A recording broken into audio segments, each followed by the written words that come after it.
Now, folks, we're going to do a brief analysis of this brilliant Paula Meehan poem. It's called Hearth Lesson, and it's one of her personal poems. See, that's written there. And this is a poem about childhood. It's a poem about family, and I suppose it's a poem about poverty. So when you read a Meehan poem, always they're always personal, I suppose. Even her more social consciously aware poems like Prayer for the Children of Longing and Death of a Field, and I can't remember the full name of it, but the one about the statue of the Virgin of Mary at Granard. But even those socially conscious poems are born out of her, life experiences as, somebody living in our society. This is more one of her kind of family poems. So you tie it in with the My Father as a Vision of St. Francis poem and Cora Auntie. They're the personal poems I look at. This is a hearth is it's a little play on words because the hearth with the H, it's like a fireplace, but the hearth was often the heart of a family unit in the past because it was the fire in a place, in a home, before there was a time when there were radiators and central heating and we could be cozy all over our houses. The hearth was the warm place in the house, and it was where the family gathered, and it was often a place where food was cooked as well. So to gather around the hearth to learn lessons is a recognizable kind of colloquial phrase about how we learn about family and about community and about values from our those sense of family values and community values and morals and ethics are formed at home. But this is a brilliant, clever poem about learning lessons which aren't very nice. The poem begins with this lovely, engaging opening. Either phrase will bring it back. And then she gives us the two phrases: money to burn, burning a hole in your pocket. And what she's doing there is she's creating intrigue. See that? Intrigue. She's drawing us in. We want to know, what do you mean it? Bring what back? And why are those phrases triggers to bring something back? And what she does is she gives us the answer in the next stanza. In the next stanza, she shows us this is a memory poem. And in speaking in a very direct voice, she says, I am crouched by the fire in the flat in Sean McDermott Street while Zeus and Hera battle it out. Now that's definitely a line I would learn. I love the precision of the verb choice.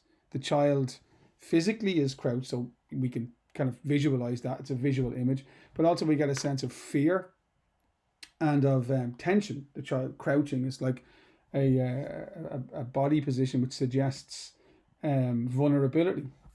And we have the lovely attention to detail. They lived on Sean McDermott Street in Dublin's north inner city. And then this classical allusion. See this reference to Zeus and Hera, this god and goddess from ancient Greece. And of course, that's her mother and father.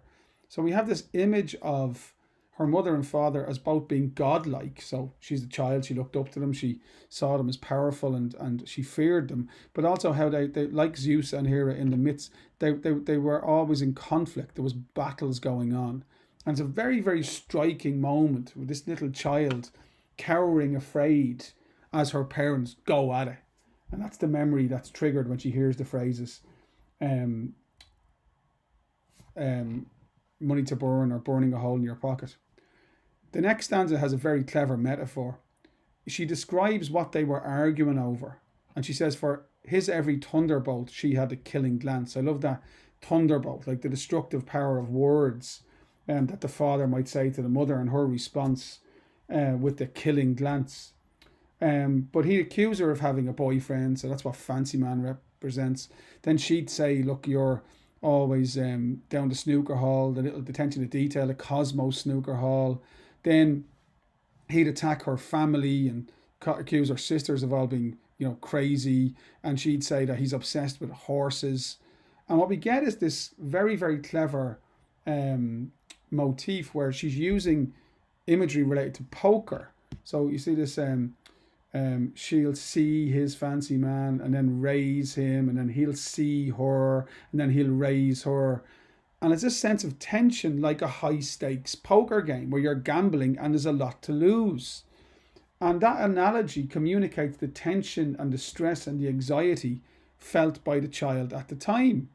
Like, this real sense that something really bad could happen to me here and happen here in my family. And I think that, speaks to Meehan's ability to write about things that are deeply personal to her, but of course, which are utterly relatable on a universal level, because any child caught in such a difficult, um, um, um, angry, and antipathetic relationship is going to suffer, and she's remembering these fights, and she's still clearly as an adult traumatized by them. In the next stanza, again, very clever use of imagery. She uses a tennis analogy, capturing the idea of being a child caught between warring parents. I'm net, umpire, and court. Most balls are lobbed over my head. Even then, I can judge it's better than brooding in silence and the particular hell of the unsaid, or tell your mother, ask your father.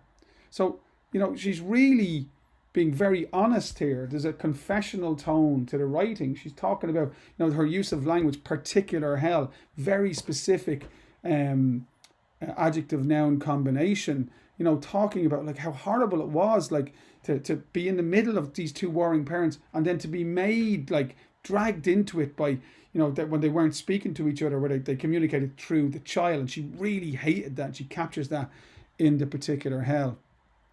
And then in the final section of the poem, looking back with a reflective tone. If you're studied personal writing, reflection is key to successful personal writing. She kind of looks back and she realizes, it was all about money. We were poor, and they were fighting about money. And she says it was money, the lack of it day after day, at the root of the bitter words. But nothing prepared us one tea time when he handed up his wages. And then she gives us this incredible anecdote, which is delivered in vivid cinematic language, when she says the father handed over his money, the pay to the mother. It was her job to manage the finances, but he'd clearly been into the pay packet, because all of the pounds that he hands over were crumpled. She straightened each rumpled pound note. Then a weariness came suddenly over her, and she threw the lot in the fire.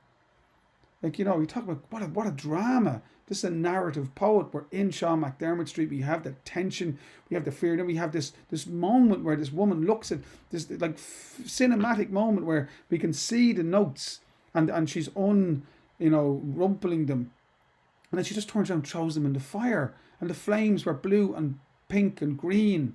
And then she says it was a marvelous sight, and this wonderful use of noun adjective combination again, an alchemical scene.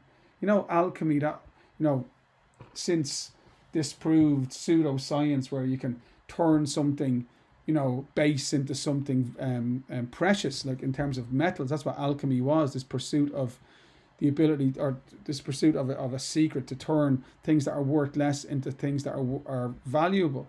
And I think that's a really, really notable moment, because she's looking at her mother who was poor, and who, was a source of anguish for her as a child. But in that moment, that woman became something special, something precious, an image of strength. She uses the word marvelous. She uses the word astonishing to describe the mother's actions there. And she clearly really, really admired her mother's strength in that moment, understanding that she just didn't have enough money, and whatever little pittance the husband was handing up, it just wasn't enough. So she took this pathetic pittance, she threw it on the fire, and she created something beautiful for a moment which the child will never forget. She says the flames sheared from cinder to chimney breast like trapped exotic birds, like trapped exotic birds. The shadows jumped floor to ceiling, and she'd had the astonishing word.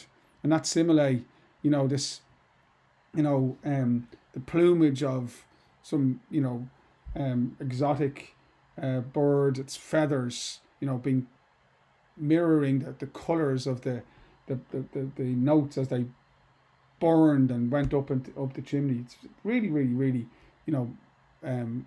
memorable moment in the poem, and it captures, the poverty, but also the majesty of her mother, and is typical of the poet's determination in her poetry, in poems like Cora Auntie and in poems like My Father as a Vision of St. Francis, to celebrate those people that she knew when she was a child in her family and whom she loved. think it's an interesting poem.